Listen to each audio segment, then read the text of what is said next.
seperti itu kita nggak bisa diam gitu. Ya, benar sekali. Kita pasti ya setidaknya kalau kita bisa menyampaikan.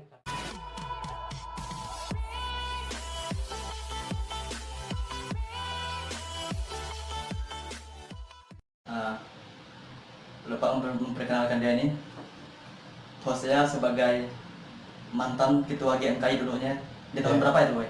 Itu tahun, saya sih cuma melanjutkan aja, cuman itu periodenya tahun 2018 2020. 2020. Nah, dua tahun gitu. Tapi sampai sekarang tuh masih aktif kan di? Ya masih aktif karena belum dilantik yang pengurus baru. Oh, belum ya? Ya belum. Nah, makanya sebenarnya saya tuh mau mengundang Acun juga, tapi karena dia masih di kampung, Iya. sepertinya masih panen cabai. Itu lagi apa namanya itu di panen sana tuh. Tapi sayangnya tidak bisa dijual tuh. Ya, Sayang sekali. cabainya. Iya, karena kan ya itulah PSBB sekarang ini susah menjual. Ya, saya lihat organisasi kalian kan sebelum waktu COVID ini aktif ya, kumpul kegiatan itu ini. Iya. Nah, jadi saya ingin menanyakan bahwa bagaimana kegiatan-kegiatan kalian itu apakah masih tetap dilakukan selama COVID ini kan, dimana yang COVID ini semuanya kan dilarang untuk berkumpul. Iya, betul. Itu. Apakah ada yang kalian lakukan kegiatan-kegiatan? Kalau mungkin kalau sebelumnya kan kalau dalam kondisi normal mungkin banyak kegiatan misalnya diskusi dan sebagainya, ibadah atau apa, aksi juga kami lakukan. Tapi kalau kondisi seperti ini memang agak susah karena kan kami seperti waktu lalu itu kami mau melakukan pelantikan itu pun tertunda karena ada himbauan dari wali kota, memang itu perihal karena sudah masuk corona ke Banjarmasin begitu, jadi kami juga harus mematuhi begitu kan. Jadi untuk kegiatan di cabang sih, kalau di Banjarmasin kan itu cabang KMKI cabang Banjarmasin. Jadi kalau untuk agendanya sebenarnya ya agenda yang daring aja gitu, online, misalnya diskusi online atau apa, itu aja sih. Kalau ibadah pun itu belum bisa kami lakukan karena kebanyakan anggota kami di kampung, susah jaringan, jadi susah juga. Ya udahlah, kita ya tunggu mereka dulu, tak mungkin kami sendiri biar di Zoom itu kan aneh juga tuh. Itu aja sih. Kalau misalnya aksi sih kami lebih misalnya ikut partisipasi misalnya dalam aksi sosial, misalnya pembagian sembako dan sebagainya. Ya seperti itu aja sih, yang ya dengan juga menetapkan protokol kesehatan juga, memakai masker dan sebagainya. Itu aja sih. Agak susah membuat kegiatan kalau tidak keadaan pandemi seperti ini. Itu. Tapi segala pertemuan itu saya lihat kemarin kemarin kan sempat ketemu dengan wali kota ya. Oh iya. Kemudian dengan kepala dinas. Iya, kepala dinas. Itu dalam rangka ini kan, maksud dalam rangka itu kan ada sembako yang dibagikan pemerintah Kota Banjarmasin juga. Banyak masyarakat mengeluh tentang itu karena tidak tepat sasaran begitu. Jadi banyak yang masyarakat mengeluh dan juga sampai datang ke dinas sosial. Makanya kami melakukan diskusi dengan dinas sosial juga dengan Pak Wali Kota, Pak Ibu Sina begitu. Langsung ke mana juga. Ya itu.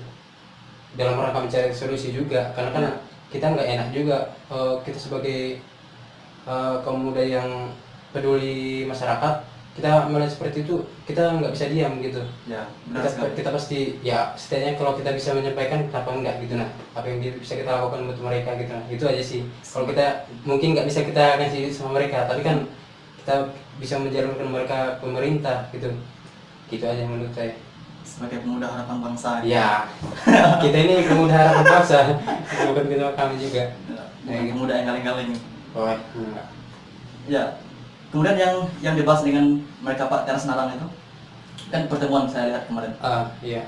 Mungkin ada yang bisa dibagikan untuk orang-orang ini, para penonton. Jadi semalam itu kami ada itu sih apa namanya itu, inisiasinya sih Forum Pemuda Kalteng. Itu ada teman saya dari mantan GMKI juga, ketua GMKI juga, ada Kecap Novia Penti dari Palangkaraya. Mereka buat diskusi tentang ketahanan pangan. Ya di tengah pandemi seperti ini kan kita juga butuh makan toh, kita Ya, disuruh di benar rumah. sekali, kita tuh butuh makan, Pak. Iya, kalau kita disuruh di rumah kita nggak makan, kita ya kacau juga pikiran kita akan berontak juga gitu. Jadi kita juga harus memikirkan ketahanan pangan juga gitu. Jadi yang dibicarakan oleh Pak Teras Narang itu ya kira-kira seperti ini. Dalam keadaan seperti ini kita juga harus memikirkan bagaimana beberapa waktu mendatang kesediaan pangan kita gitu, nah dengan cara misalnya memberdayakan lahan-lahan kosong atau lahan-lahan di sekitar kita aja gitu. Misalnya sekitar rumah kita tanam apa gitu nah yang bermanfaat untuk ke depan gitu. Dalam beberapa waktu ke depan pasti ada hasilnya loh. Ya. Itu aja sih. Betul ya. Dan juga saya dengar ada juga rencana dari pemerintah untuk ada dana untuk sana gitu, untuk ketahanan pangan itu, untuk ke lahan atau sebagainya, untuk mendanai masyarakat juga ada. Cuman gitulah, intinya di masyarakat juga, siapa yang mau berusaha juga sih, itu juga masyarakat juga yang nantinya mensukseskan kegiatan seperti ini tuh, kira-kira seperti itu Kira-kiranya. dan juga sebenarnya acara selanjutnya sih ada semalam dengan Pak Budiman yang aktivis 98 itu. Ya. Beliau berbicara tentang tentang desa. Itu kebetulan dibicarakan oleh Forum Pemuda Kalteng, itu sebagai diskusi lanjutan online juga.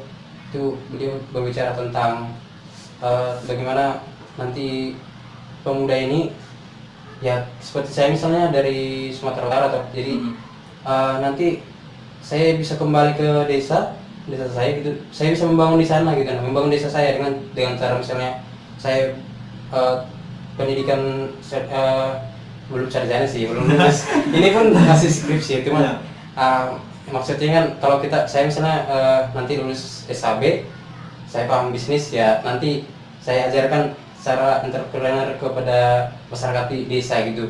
Kalau misalnya Buan Pian jadi Buan Pian bahasa Banjar lah.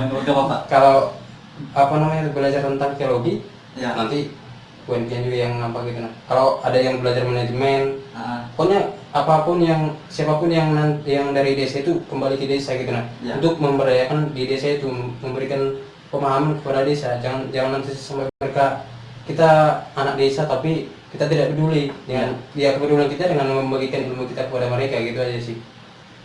Akan sangat bermanfaat bagi mereka juga, membantu para desa, membantu kalau misalnya sumber daya manusianya bagus ya saya yakin kedepannya pasti bagus lah sumber daya manusia di Indonesia ini.